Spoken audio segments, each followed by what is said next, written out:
Hello and welcome you all to let's crack it with Abhishek Gupta. मेरा नाम है अभिषेक। तो ये बहुत इंपॉर्टेंट वीडियो होने वाली है अटल पेंशन योजना के ऊपर, गवर्नमेंट स्कीम्स के ऊपर वीडियो आ रही है ये। अगर आप अपना लोअर पीसीएस मेंस का सिलेबस देखेंगे, एफआरओ मेंस का सिलेबस देखेंगे, या कोई भी आप एग्जाम की तैयारी करें तो स्कीम्स के ऊपर सवाल आते हैं। खास करके अगर हम मेंस के ऊपर बात करें, मेंस में योजनाओं के ऊपर लिखने के लिए सवाल आता है। तो अगर हम लोअर पीसीएस मेंस की बात करें, एफआरओ मेंस की बात करें, तो उसमें अगर आप सिलेबस में देखेंगे लोअर पीसीएस मेंस के, तो पॉइंट नंबर 4 जो है वो उसमें लिखा हुआ है कि कितने भी वेलफेयर प्रोग्राम्स जो चला रही है सरकार वीकर सेक्शंस के लिए, तो उसके ये स्कीम्स जो हैं बहुत बहुत ज़्यादा इंपॉर्टेंट है। तो आप इनको सबको कवर करते रहिएगा। गाइस, बताना चाहूँगा, अगर आपने let's crack it with Abhishek Gupta का यूट्यूब चैनल सब्सक्राइब नहीं किया है तो इसको जरूर सब्सक्राइब कर लीजिए, और साथ साथ let's crack it with Abhishek Gupta का फ्री टेलीग्राम चैनल भी ज्वाइन कर लेना। इसका लिंक आपको वीडियो के डिस्क्रिप्शन में मिल जाएगा। इसको ज्वाइन करना बहुत बहुत ज़्यादा ज़रूरी है। जितने भी अपडेट्स आते हैं वो सब वहीं पर आते रहते हैं, और ये जितनी भी योजनाएं हैं या जितना भी सिलेबस है लोअर पीसीएस मेंस का, सब कवर हो रहा है थ्रू वीडियोस यहाँ पे। और बाकी जो लोग कोर्स ज्वाइन करना चाहते हैं अपनी आंसर राइटिंग प्रैक्टिस करने के लिए, लेटर राइटिंग प्रैक्टिस के लिए, और टेस्ट सीरीज स्टार्ट होने वाली है तो टेस्ट सीरीज़ के लिए वो मुझे 7665804421 पर कॉल या मैसेज कर सकते हैं। लोअर पीसीएस मेंस के लिए, एफआरओ मेंस के लिए फुल प्रिपरेशन बैच चल रहा है, तो आप उसमें ज्वाइन हो सकते हैं। चलिए देखते हैं अटल पेंशन योजना। अगर हम देखें तो अटल पेंशन योजना जो लॉन्च की गई थी वो 9 मई 2015 को लॉन्च की गई थी, और जो उसमें मंत्रालय यानी कि जो मिनिस्ट्री इस पर रिस्पॉन्सिबल है वो मिनिस्ट्री ऑफ फाइनेंस है। देखते हैं, government of India is concerned about the old age income. देखिए, गवर्नमेंट ऑफ इंडिया जो भारत सरकार थी वो इस चीज़ पे चिंतित थी कि किस तरह से ओल्ड एज में जब पर्सन पहुंच जाते हैं तो उनके पास कोई इनकम का स्रोत बना रहे। Income security of the working poor and is focused on encouraging and enabling them to save for their retirement. कि हम कुछ इस तरह से उनको सशक्त करें कि जब वो रिटायर हों, यानी कि जब वो 60 साल की उम्र हो जाए उनकी, और उसके बाद जब वो काम करने के लिए इतने योग्य ना रहें, उनकी बॉडी में इतनी पावर ना रहे काम करने की, तो उनके पास उनके बुढ़ापे में कुछ इस तरह से इनकम का सोर्स होना चाहिए, स्रोत रहना चाहिए, जिससे कि उनका जो गुजारा है वो हो सके। To address the longevity risk among the workers in unorganised sector and to encourage the workers in unorganised sector to voluntarily save for the retirement.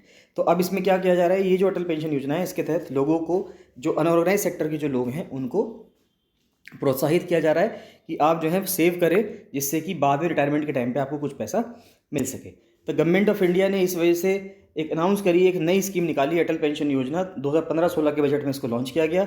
इसका फोकस था जितने भी नागरिक हैं अनऑर्गेनाइज्ड सेक्टर में। तो अनऑर्गेनाइज सेक्टर यानी कि असंगठित क्षेत्र में जितने भी नागरिक हैं उनको ये केंद्र करती है, उनके लिए ये केंद्रित ये योजना थी। स्कीम को एडमिनिस्टर कौन कर रहा है? स्कीम को एडमिनिस्टर कर रहा है pension fund regulatory and development authority, PFRDA. ये एनपीएस जो नेशनल पेंशन स्कीम का जो आर्किटेक्चर था उसके तहत इसको देखा जा रहा है, और ये किस मिनिस्ट्री के तहत आती है? मिनिस्ट्री ऑफ फाइनेंस के तहत आती है। अगर अटल पेंशन योजना की हाईलाइट्स देखे जाएं, यानी कि मुख्य विशेषताएं देखें, तो अंडर दी अटल पेंशन योजना there is guaranteed minimum monthly pension. देखिए, जब आप इसमें जो भी आप पहले पैसे देंगे और जब आप 60 साल के हो जाएंगे उसके बाद आपको गारंटीड रूप में मंथली पेंशन मिलेगी 1,000 रुपये से लेके 5,000 रुपये तक की। वो डिपेंड करेगी कितना आप कंट्रीब्यूट करते हैं। जितना आप कंट्रीब्यूट करेंगे उस हिसाब से महीने के 1,000 रुपये से लेके 5,000 रुपये तक आपको, जब आप 60 साल के हो जाएंगे, आपको हर महीने मिलते रहेंगे। The benefit of minimum pension would B guaranteed by the government of India. जो बेनिफिट है इस मिनिमम पेंशन का, ये गवर्नमेंट ऑफ इंडिया गारंटी देती है कि वो इसको आपको प्रोवाइड करवाएगी। Government of India will also contribute 50% of the subscriber contribution, या 1,000 रुपये per annum which ever is lower. तो सरकार जो है वो या तो 50% देगी जो सब्सक्राइबर कॉन्ट्रीब्यूट कर रहा है। मान लेते अगर आप एक पर्सन है और उन्होंने इस स्कीम के तहत अपना आप कह सकते हैं कि नामांकन दाखिल किया है, तो अब आप जो पैसे देंगे या तो उसका 50% या 1,000 रुपये सालाना, जो भी चीज़ें कम होंगी इन दोनों में से वो सरकार भी पे करेगी। Government contribution is available for those who are not covered by any statutory social security scheme and is not income tax payer. तो गवर्नमेंट का जो कॉन्ट्रीब्यूशन है वो सिर्फ उसी पर्सन के लिए होगा जो किसी भी स्कीम के तहत कोई भी फ़ायदा नहीं ले पा रहा है, या वो इनकम टैक्स पेयर नहीं होना चाहिए। अगर वो इनकम टैक्स पे कर रहा है तो उसका मतलब ये है कि उसकी सैलरी थोड़ी सी ज़्यादा है, क्योंकि इनकम टैक्स हम कब देंगे? 5 लाख रुपए साल के ऊपर से अगर इनकम ज़्यादा होती है तभी हम इनकम टैक्स पे करते हैं। तो अगर आपकी इतनी ज़्यादा इनकम है कि आप इनकम टैक्स पे कर रहे हैं तो फिर सरकार आपका कॉन्ट्रीब्यूशन नहीं करेगी। Government of India will contribute to each eligible subscriber for a period of 5 years. तो कंट्रीब्यूट करेगी गवर्नमेंट ऑफ इंडिया कितने साल तक? 5 साल के लिए करेगी। जो भी लोग 1 जून 2015 से लेके 31 दिसंबर 2015 तक इसमें अपना नामांकन दाखिल करेंगे, अपना एडमिशन लेंगे इस स्कीम के तहत, उन लोगों को आगे 5 साल तक सरकार भी कंट्रीब्यूट करेगी। The benefit of 5 years of government contribution under APY would not exceed 5 years for all subscribers including migrated स्वावलंबन बेनिफिशरीज। अब ये जो बेनिफिट है, गवर्नमेंट ने जो बेनिफिट दिया शुरू के 5 साल का, ये आगे और ज़्यादा एक्सटेंड नहीं होगा। शुरू के 5 साल ही सरकार इसमें कंट्रीब्यूट करेगी, बाकी बाद में जितना लोग कंट्रीब्यूट करते रहेंगे बस वही कंट्रीब्यूशन रहेगा और ज़्यादा कंट्रीब्यूशन नहीं होगा। जितने भी बैंक अकाउंट होल्डर्स हैं वो इसको ज्वाइन कर सकते हैं। आप किसी भी बैंक के आपके पास आपका अकाउंट हो, अगर आपको बस आपके पास एक बैंक का अकाउंट होना चाहिए, अगर आपके पास बैंक अकाउंट है तो आप अटल पेंशन योजना के तहत अपना नाम लिखवा सकते हैं। कौन पर्सन एलिजिबल है? हर 18 साल से लेकर 40 साल तक का व्यक्ति जो है वो किसी भी बैंक की ब्रांच से या पोस्ट ऑफिस की ब्रांच से जिसमें भी उसके पास सेविंग्स बैंक अकाउंट है, उसके तहत वो इस स्कीम के तहत अपना एडमिशन ले सकता है या इस स्कीम में पार्टिसिपेट कर सकता है। आधार जो है वो प्राइमरी KYC है, नो योर कस्टमर, यानी कि आधार कार्ड जो है वो बहुत ज़्यादा ज़रूरी है, उसी के तहत आपका इसमें दाखिला होगा। Aadhaar and mobile number are recommended to be obtain from subscriber. तो आधार नंबर और मोबाइल नंबर सब्सक्राइबर से लिया जाएगा। If not available at the time of registration, इसको आप आधार डिटेल्स को बाद में भी दे सकते हैं। ऐसा नहीं है कि बैंक वाले आपको मना कर देंगे, बाद में भी आप दे सकते हैं।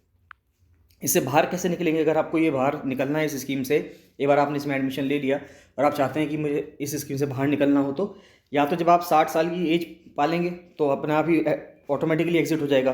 The exit from APY is permitted at the age of 60 with 100% annuitization of pension wealth.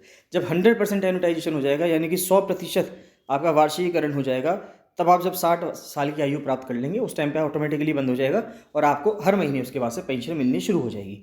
On exit pension would be available to the subscriber. जब आप बाहर निकलेंगे तो पेंशन जो है आपको मिलनी शुरू हो जाएगी। In case of death of the subscriber due to any cause, मान लेते हैं 60 साल की उम्र से पहले ही अगर किसी पर्सन की डेथ हो जाती है, या 60 साल के बाद भी अगर हम देखें जिस पर्सन ने अपने नाम पे पेंशन ले रखी थी, अगर उसकी डेथ हो जाती है तो फिर क्या होगा? तो अगर 60 साल के बाद भी या पहले भी अगर किसी पर्सन की डेथ हो जाती है तो उसकी जो वाइफ होगा, या उसकी वाइफ है या उसके हस्बैंड है, यानी कि जो उसका स्पाउस है, उसको वो मिलती रहेगी, जो पेंशन है वो उसकी मिलती रहेगी, would be available to the spouse. और अगर मान लेते हैं दोनों मर गए, दोनों की डेथ हो गई, सब्सक्राइबर की भी और उसके स्पाउस की भी, तो जो पेंशन है वो किसके पास चली जाएगी? वो पेंशन नॉमिनी के पास चली जाएगी। जो भी उसमें नॉमिनी होगा उसके पास वो पेंशन चली जाएगी। अगर हमें 60 ईयर से पहले एग्जिट करना है, मान लेते हैं मैंने ज्वाइन तो कर लिया, लेकिन अगर मुझे 60 साल से पहले एग्जिट करना है तो क्या होगा? वैसे तो एग्जिट करना अलाउ ही नहीं है, बहुत मुश्किल अलाउ कि आप 60 ईयर से पहले एग्जिट करें, लेकिन इन केस अगर ऐसे कोई सर्कमस्टेंसेज आ गए कि आपको बाहर निकलना हो तो बहुत ही मतलब कुछ कंडीशंस हैं, उसके टाइम पे आपको गवर्नमेंट जो है आपको रिकमेंड कर देगी और आप बाहर निकल सकते हैं। तो exit before 60 years of age is not permitted, however it is permitted only in exceptional circumstances. बहुत ही एक्सेप्शनल सर्कमस्टेंसेज में आपको बाहर निकलने की अनुमति दी जाएगी। अब जैसे मान लेते हैं जो बेनिफिशियरी है उसकी डेथ हो गई, या कोई टर्मिनल डिजीज़ है, यानी कि कोई ऐसी लाइलाज बीमारी है कि वो आपको हो गई, कि आपको पता है कि भाई इससे तो मेरी डेथ होनी ही होनी है, तो ऐसे केस में जो आप 60 ईयर से पहले भी उस स्कीम से बाहर निकल सकते हैं। अगर हम अचीवमेंट देखें कि इस स्कीम ने क्या अचीव किया है, तो टोटल नंबर ऑफ एनरोलमेंट जो है अटल पेंशन योजना के तहत 2021-22 तक 4 करोड़ लोग जो हैं इसमें अपना नाम लिखवा चुके हैं। 99 लाख APY अकाउंट्स खुले हैं 2021-22 में, और 71% एनरोलमेंट जो हुआ है वो पब्लिक सेक्टर बैंक से हुआ है, 19% रीजनल रूरल बैंक से हुआ है, 6% प्राइवेट सेक्टर बैंक से हुआ है और 3% स्मॉल फाइनेंस बैंक से हुआ है। ये इसमें बहुत ज़्यादा इंपॉर्टेंट है। तो दैट्स ऑल। ये सब चीज़ें अगर आप अपने मेंस के आंसर राइटिंग में लिखेंगे तो आपका आंसर बहुत ज़्यादा अच्छा हो जाएगा। इन सभी के नोट्स के लिए और जितनी भी पर्सनल गाइडेंस आपको अगर चाहिए तो सबके लिए आप मुझे 7665804421 पर कॉल या मैसेज कर सकते हैं। और लोअर पीसीएस मेंस के लिए, FRO मेंस के लिए फुल प्रिपरेशन बैच चल रहा है, उसमें ज्वाइन कर सकते हैं। 1 मई से टेस्ट सीरीज़ भी स्टार्ट होने जा रही है, तो अगर जो स्टूडेंट्स चाहते हैं कि वो अपनी टेस्ट सीरीज़ के थ्रू अपनी परफॉर्मेंस देख पाएँ तो वो टेस्ट सीरीज़ भी ज्वाइन कर सकते हैं। चलिए मिलते हैं नेक्स्ट वीडियो में। So thank you and bye bye.